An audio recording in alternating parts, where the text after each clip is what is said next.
Well, it might not immediately strike you as being a particularly glamorous thing to buy equipment for the outpatient department, but it's hugely important because that's where most of the children coming to this hospital are going to be treated.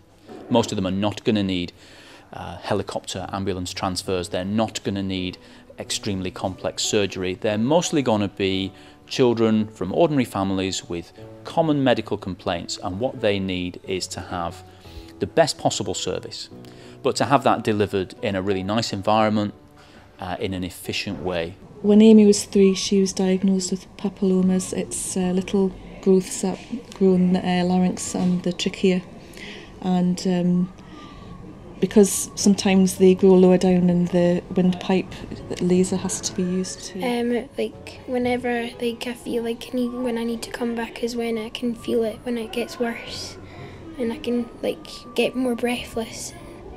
I know when it happens, and then I need to tell. Amy's in tonight because she's been admitted to theatre tomorrow for a look down to see if there's any papillomas needing to be removed, and if there is, she'll have laser surgery.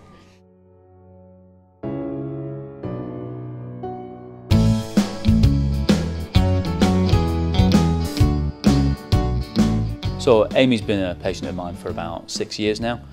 She's had in that time 100 operations with me, and I think tomorrow is going to be 101. I promised her a party when she got to 100, so we had that a couple of weeks ago, and that was a bit of fun.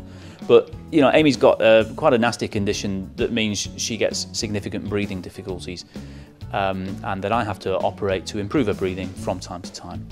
And that involves laser surgery inside her voice box. Now, the long-term consequences of 100 operations on your voice box are that your voice is not going to be that great. And Amy's okay, but I want her to come to the voice clinic so that we can actually have a look at how her voice box functions with her awake, rather than how it looks when she's asleep having her surgery. I want to see how it is when she's actually speaking. I want to see how her vocal cords vibrate, and to do that I need specialist equipment, and ideally I need a video screen so she can see how things look herself, and that will help me to explain things to her, and ideally I want to be able to record it as well. So this is all specialist endoscopy and video camera equipment which we don't have in the clinics at the moment.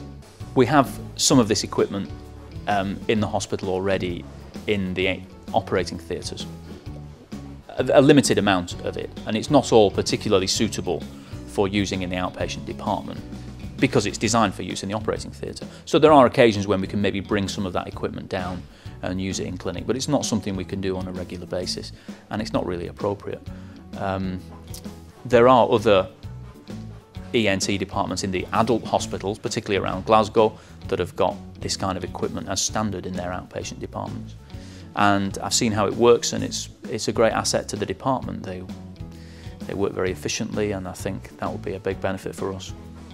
So I've come here to the new Victoria Hospital on the south side of Glasgow, really to show you the kind of equipment that's provided now as the state-of-the-art in adult ENT clinics. This is similar to the kind of stuff that we want, although the thing that we need for our children's work is slightly different, but you'll get the idea. You start off with a screen so that we can put up pictures of noses and throats and ears as part of our explanation of our treatments for the children themselves and for their parents. But also we can use this to show real live images, for example with these telescopes that we can use for looking inside the nose or the ear or down the throat, or we can also attach this onto the side of the microscope, and this is great for examining ears. You can put that on there and show children on screen what I'm seeing inside with all my fancy bits of equipment. So that's really useful for explaining and gaining children's trust and parents' trust too. Well, it will probably mean that Amy will be able to be seen in outpatients rather than having to go under an anaesthetic for Mr. Cupboard to have a look, and you'll get a better view of what's going on if she's awake, because you'll be able to see the vocal cords moving while she's speaking, and there'll be a speech therapist there to be able to see what's going on as well. You can look at someone like Amy, who's very much a patient of our specialist services. It's our Scotland-wide specialist services, and you know, she needs quite specific examinations. She needs quite fancy equipment, and it's difficult to see how we could actually make this improvement to our outpatient department without the help of the York Hill Children's Foundation.